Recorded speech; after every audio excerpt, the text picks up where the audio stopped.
اعوذ باللہ من الشیطان الرجیم بسم اللہ الرحمن الرحیم وبہ نستعین وہو خیر معین رب اشرح لی صدری ویسر لی امری واحلل عقدۃ من لسانی یفقہوا قولی۔ سامعین کرام، فقہی اور شرعی مسائل کے سلسلے میں آپ کی خدمت کے اندر درس فقہ کے عنوان سے قسم کھانے کے احکام کو پیش کیا جا رہا تھا۔ گفتگو ہماری یہاں تک پہنچی تھی کہ قسم جو ہے وہ کسی چیز کے کرنے پر یا کسی چیز کے ترک کرنے کے اوپر پروردگار عالم کے نام کے ساتھ کھائی جائے گی، اور اگر ایسی صورت میں کوئی اس کام کو انجام دیتا ہے جس کے ترک کرنے کی بات کی گئی ہے، یا کوئی اس کام کو ترک کرتا ہے کہ جس کے کرنے کی قسم کھائی گئی ہے، ہر دو صورت میں گنہگار ہوگا اور اسے کفارہ بھی ادا کرنا ہوگا۔ پھر اس کے بعد بات یہ ہوئی کہ قسم کھانے والے کے لیے 5 قسم کی شرائط کا خیال رکھنا ضروری ہے۔ سب سے پہلی شرط اس بات کی تھی کہ جو قسم کھانے والا ہے وہ خود عاقل ہو، بالغ ہو، ارادے اور اختیار سے قسم کھائے، تو یہ پہلی شرط ہوئی۔ دوسری شرط یہ تھی کہ قسم کھانے والا جس چیز کی انجام دہی کے بارے میں قسم کھا رہا ہے وہ کوئی حرام یا مکروہ کام نہ ہو، یا جس کام کے ترک کرنے کی بات کر رہا ہے وہ کوئی واجب اور مستحب نہ ہو۔ ڈیفینیٹلی اس کا مطلب یہ ہے کہ اگر آپ واجب کام کے کرنے کی قسم کھاتے تو اوکے، حرام کام کے نہ کرنے کی قسم کھاتے تو اوکے۔ ایک تیسری صورت بنتی کہ کام مباح، نہ واجب اور مستحب ہے کہ جس کے ترک کرنے کی بات ہو، نہ مکروہ اور حرام ہے کہ جس کے کرنے کی بات ہو، بلکہ مباح کام۔ تو مباح کام کی قسم کھائی جا سکتی ہے، جی کھائی جا سکتی ہے، یا تو خود اس شخص کے اپنی ذاتی طور پہ اس کے اندر کوئی مصلحت یا فائدہ ہو، یا پھر عمومی اعتبار سے عقلاء یا معاشرہ کہتا ہو کہ اس کے اندر کوئی ایسا فائدہ یا مصلحت ہے، تو پھر اس چیز کے کرنے کی قسم کھائی جا سکتی ہے، یا پھر برعکس ہو کہ معاشرہ سمجھتا ہو یا ذاتی طور کے اوپر کوئی نقصان پہنچانے والی چیز ہو اور وہ اس کے ترک کرنے کی قسم کھائے، تو یہ بھی جو ہے وہ درست ہوگا۔ تیسری بات یہ تھی کہ جس اللہ کے ناموں سے یا اللہ کے ان ناموں کے ذریعے سے قسم کھائی جائے کہ جس سے صرف پروردگار عالم کا تصور ہوتا ہو، تو یہ قسم جو ہے وہ درست ہے۔ چوتھی چیز یہ تھی کہ الفاظ زبان پہ لائے جس کے لیے اختیار ہو۔ ہاں اگر اختیار نہیں ہے، جیسے گنگا شخص ہے یا جو بول نہیں سکتا ہے، اس کے منہ پہ فرض کرے اس وقت ٹیپ لگی ہوئی ہے، کوئی اور مجبوری ہے، تو پھر وہ لکھ کر بھی جو ہے قسم کھا سکتا ہے، اور جو بول سکتا ہے وہ بھی اگر لکھ کر قسم کھائے تو آغا سیستانی کہتے ہیں کہ احتیاط واجب کی بنا پر اس پر عمل کرنا ہوگا۔ پانچویں شرط یہ تھی کہ جس چیز کی قسم کھائے اس کا کرنا ممکن ہو، لہٰذا اگر قسم کھاتے وقت ممکن تھا، بعد میں ناممکن ہو جائے تب بھی قسم کل عدم ہو جائے گی۔ البتہ یہ جو بے اختیار یا عدم امکان ہو وہ اس کے اپنے اختیار سے پیدا نہ ہو، ورنہ پھر وہ گنہگار بھی ہوگا اور کفارہ بھی دینا ہوگا۔ آج جو مسئلہ ہے، اس مسئلے کے اعتبار سے بھی بڑا مبتلا مسئلہ ہے۔ اس کا یعنی بعض صورتوں کے اندر بینیفٹ بھی لیا جا سکتا ہے، اور بعض صورتوں کے اندر یہ اس بات کو بھی ظاہر کرتا ہے کہ آپ کی قسم جو ہے وہ منعقد نہیں ہوگی۔ جیسے نظر کے اندر بھی یہ مسئلہ تھا، عہد میں بھی مسئلہ تھا کہ باپ اپنے بیٹے کی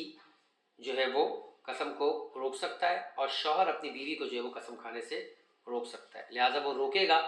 تو بیٹے کی اور بیوی کی قسم جو ہے وہ صحیح نہیں ہوگی۔ یعنی دوسری صورت میں اس قسم پر عمل کرنا لازم نہیں ہوگا، اگر ترک کیا گیا تو کفارہ جو ہے وہ ادا نہیں کرنا ہوگا۔ مسئلہ نمبر 2634 2634 کہ اگر باپ بیٹے کو یا شوہر بیوی کو قسم کھانے سے روکے تو اس کی قسم جو ہے وہ صحیح نہیں ہے۔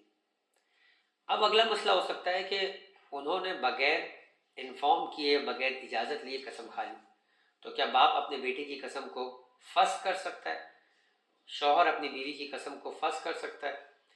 تو فرماتے ہیں کہ بالکل وہ فسخ کر سکتے ہیں، ان کے پاس شریعت نے یہ ولایت اور اختیار دیا ہے کہ اگر ان کی اجازت کے بغیر قسم کھائی گئی ہے تو وہ ان کی قسموں کو کالعدم اور فسخ قرار دے۔ مسئلہ نمبر 2635 2635 کہ اگر بیٹا باپ کی اجازت کے بغیر اور بیوی شوہر کی اجازت کے بغیر قسم کھائے تو فرمایا کہ باپ اور شوہر کو ان کی قسم فسخ کرنے کا اختیار ہے، وہ ان کی قسمیں جو ہے وہ فسخ کر سکتے۔ فسخ کر سکتے مطلب یہ کہ یہ بات ختم کر سکتے، کالعدم کر سکتے۔ اب اس میں اس بات کا بھی امکان ہے کہ اگر انہوں نے کوئی ایسی قسمیں کھائی ہو جو ایک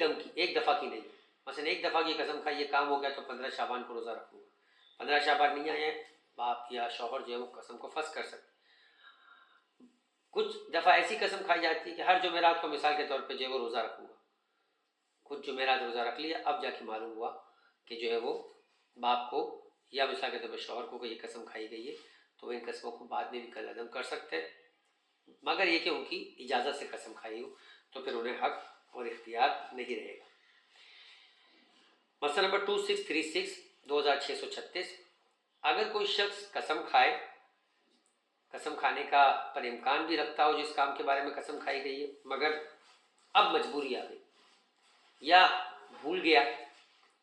اور اس صورت کے اندر اس کام کو انجام دے دیا کہ جس کے ترک کرنے کی قسم کھائی تھی،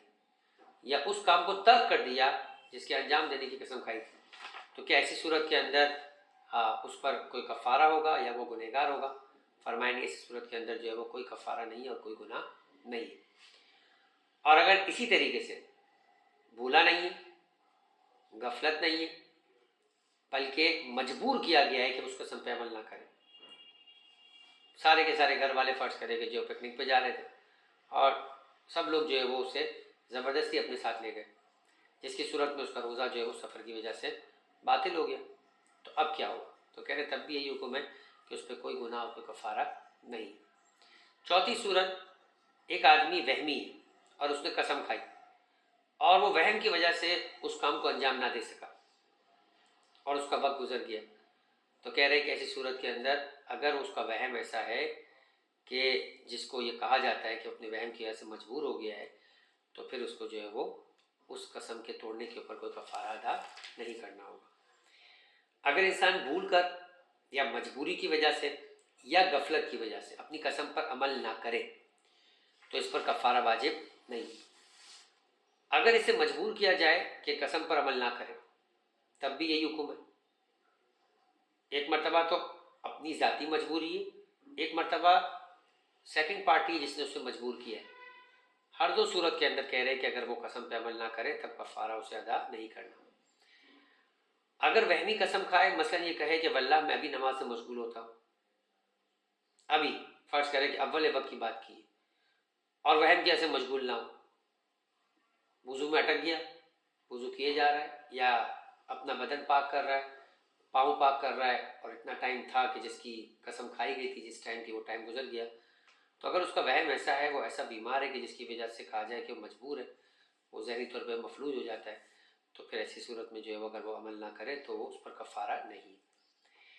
قسم کے سلسلے میں آخری مسئلہ جو بہت اہم ہے، اور وہ یہ ہے کہ اگر کوئی شخص قسم کھائے کہ میں جو کہہ رہا ہوں وہ سچ ہے۔ دیکھیں، قسم کی دو صورتحال تھی، ایک تو یہ کہ آپ کسی کام کے کرنے اور نہ کرنے کے بارے میں قسم کھائیں، یہ کسی کام کو ایجاد کرنا ہے جو کہ ابھی نہیں ہے، اور عام طور پہ جو ہمارے یہاں قسمیں کھائی جاتی ہے وہ کیا ہوتی ہے؟ وہ خبر دینا ہے، خبر کہ میں قسم کھاتا ہوں کہ فلاں واقعہ ہوا ہے، یا میں قسم کھاتا ہوں کہ فلاں نے یہ کہا ہے، یا کوئی کہے کہ تم قسم کھاؤ کہ تم نے یہ کیا ہے، بولا ہاں میں قسم کھاتا ہوں کہ میں نے یہ کیا ہے۔ اب اس میں کسی کام کے کرنے اور نہ کرنے کے ایجاد کرنے کے سلسلے میں نیا کام کرنے کے بارے میں قسم نہیں۔ قسم کیا ہے؟ کسی خبر کے بارے میں قسم دی جا رہی، اب وہ جھوٹی بھی ہو سکتی، سچی بھی۔ کہہ رہے ہیں کہ پروردگار عالم کے نام سے قسم کھانا، دیکھیں قسم ہوتی اس وقت ہے جب خدا کے نام سے یا خدا کی ایسی صفت کے ساتھ کھائی جائے کہ جو اس سے ہی مخصوص ہو، جس سے سوائے خدا کی کوئی اور ذات تبادر میں نہیں آتی ہو، خیال میں نہیں آتی ہو، تبھی وہ قسم ہے۔ تو خدا کے نام کو درمیان میں لا کے کسی کام کے بارے میں قسم کھانا یہ مکروہ، سچی بھی ہو تو مکروہ۔ اور اسی وجہ سے ہمیں روایات بھی ملتی، چوتھے امام زین العابدین علیہ السلام کی جو ہے وہ جب ایک زوجہ نے ان پہ دعویٰ کیا تھا کہ چوتھے امام نے مہر ادا نہیں کیا، تو اس نے چوتھے امام پہ دعویٰ کیا تھا، اس کے پاس گواہ نہیں تھے، لیکن اسی صورت میں یہ ہوتا ہے کہ سامنے والے سے جو ہے وہ جو منکر ہوتا ہے، یعنی وہ کہتا ہے میں نے ادا کر دیا ہے، تو پھر اسے قسم کھانی ہوتی تاکہ کیس خارج ہو۔ تو الیمین علی مدعی علیہ، مدعی علیہ جو ہے اس کو قسم کھانی ہوتی ہے، لیکن چوتھے امام نے مہر دے دیا۔ مطلب یہ نہیں ہے کہ چوتھے امام نے قبول کر لیا کہ میں نے مہر نہیں دیا، وہ کہہ رہے ہیں ان کاموں کے لیے، اتنے چھوٹے کام کے لیے خدا کے نام کو جو ذات جل جلالہ ہے استعمال کرنا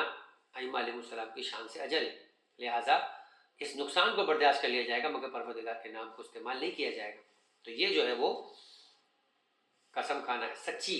مورد کے اندر بھی جو ہے مکروہ جانا گیا ہے، جو ہمارے معاشرے میں اتنا عام ہوتا جا رہا ہے کہ اسے یعنی اس کا مطلب کہ خدا کی ذات نعوذ باللہ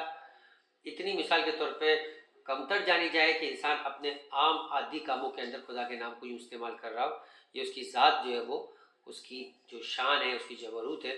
اس سے جو بہت پست بات ہے۔ اور اگر جھوٹ بول رہا ہے اور قسم کھا رہا ہے تو پھر یہ حرام ہے۔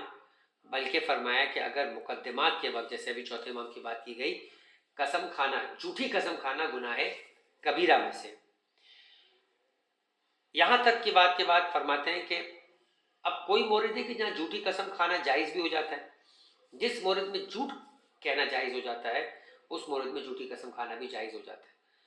فرق اتنا ہوتا ہے کہ جھوٹ بولنے کے وقت آپ کسی کی جان بچا رہے، اپنی جان بچا رہے، اپنا مال بچا رہے، اس کے بغیر کوئی امکان نہیں ہے، جھوٹ بولے بغیر ظالم نقصان پہنچائے گا۔ اب وہی ظالم کہے کہ تم قسم کھاؤ، تو ایسی صورت میں قسم کھانا جو ہے وہ جائز ہو جائے گا۔ البتہ اگر سیستانی فرماتے ہیں کہ اس مورد میں اگر توریہ کرنا ممکن ہے، اب یہ بالکل ایک الگ چیپٹر ہے کہ جہاں جہاں انسان کے لیے جھوٹ بولنا جائز ہو جاتا ہے، دو مومن کے درمیان مصالحت کرا لیں، میاں بیوی کے درمیان رشتے کو بچا لیں، کسی کی جان یا کسی کی عزت کو بچا لیں، جھوٹ بولنا جائز ہے۔ وہاں یہ نہیں کہا جائے گا کہ نہیں ہم تو سچ بولیں گے، ہم تو جھوٹ بول ہی نہیں سکتے، بلکہ نہیں، پروردگار کا حکم ہے کہ اس مورد پہ تمہیں جھوٹ بولنا ہے۔ لیکن اگر سیستانی فرماتے ہیں کہ اگر توریہ کر سکتا ہے، اس کو توریہ پہ کمانڈ ہے، اس وقت ذہن اتنا حاضر ہے، تو توریہ کرنا پھر جھوٹ سے پہلے جو ہے وہ اس کی ذمہ داری بنے گی۔ توریہ کیا ہوتا ہے؟ توریہ فرمایا کہ ایک ایسا انداز ہے کہ جس کے اندر آپ جو بات کہہ رہے ہیں، آپ کی جو نیت ہے وہ اس بات کو کہنا ہے کہ جو سچ ہے، مگر سامنے والا جو ہے وہ اس کو کسی اور معنی میں لے رہا ہے، لہٰذا وہ جھوٹ کہے گا، لیکن آپ کے اعتبار سے آپ نے سچ کہا ہے۔ مثال کے طور پہ ابھی کوئی یہاں سے گزرا ہو اور اس کے گزرنے کے بعد جو ہے وہ 1 منٹ ہو چکی ہے، ابھی آتا ہے کوئی آپ کے پاس، کہہ رہا ہے کہ آپ نے ابھی دیکھا ہے کسی کو ایسے گزرتے ہوئے؟ میں کہوں نہیں، میں نے ابھی نہیں دیکھا، کیونکہ آپ نے 1 منٹ پہلے دیکھا۔ وہ کیا سمجھے گا؟ انہوں نے گزرتے ہوئے نہیں دیکھا، اس کے اعتبار سے یہ جھوٹ ہے، اور میرے اعتبار سے چونکہ میں ابھی کی بات کر رہا ہوں، اس منٹ کے اندر کوئی نہیں گزرا، تو یہ سچ ہوگا۔ تو یہ جو ہے وہ پہلی اس کی ذمہ داری ہے۔ ہاں اگر یہ ممکن نہ ہو تو جھوٹ بولنا جائز ہے۔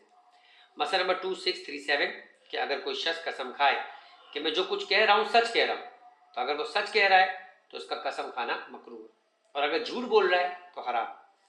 بلکہ مقدمات کے فیصلے کے وقت جھوٹی قسم کھانا گناہ کبیرہ ہے، لیکن وہ اگر اپنے آپ کو یا کسی دوسرے مسلمان کو کسی ظالم کے شر سے نجات دلانا چاہتا ہے اور اس لیے جھوٹی قسم کھاتا ہے تو کوئی اشکال نہیں۔ بلکہ بعض اوقات ایسی قسم کھانا واجب ہو جاتا ہے، تاہم اگر توریہ کرنا ممکن ہو تو اس طرف توجہ رکھ بھی سکتا ہو، یعنی وہ ذہنی طور پہ حاضر بھی ہو، تو احتیاط واجب ہے کہ توریہ کرے۔ یعنی کیا توریہ؟ کیا قسم کھاتے وقت قسم کے الفاظ کے ظاہری مفہوم کو چھوڑ کر جو کسی اور طرف جو ہے وہ بات پہنچا رہے، وہ کسی اور مطلب کی نیت کرے، اور جو مطلب اس نے لیا ہے وہ جھوٹ نہیں ہو لیکن وہ ظاہر بھی نہیں ہو۔ مثلا کوئی ظالم کسی کو اذیت دینا چاہتا ہو، کسی شخص سے پوچھے کہ تم نے فلاں شخص کو دیکھا ہے، اور اس نے 1 منٹ قبل اس کو دیکھا ہو، اور وہ کہے میں نے ابھی نہیں دیکھا، تو ابھی نہیں دیکھا سچ ہے، ظالم کیا سمجھ رہا ہے؟ اس نے نہیں دیکھا، اور کس یہ کرے کہ اس وقت سے 5 منٹ پہلے میں نے اسے نہیں دیکھا، تو یہ توریہ ہو جائے گا، جھوٹ بھی نہیں ہوگا اور اس کی جان بھی بچ جائے گی۔ اسی کے ساتھ اپنی گفتگو ختم کرتے ہیں، اور قسم کھانے کے مسائل بھی مکمل ہوئے۔ وما علینا الا البلاغ۔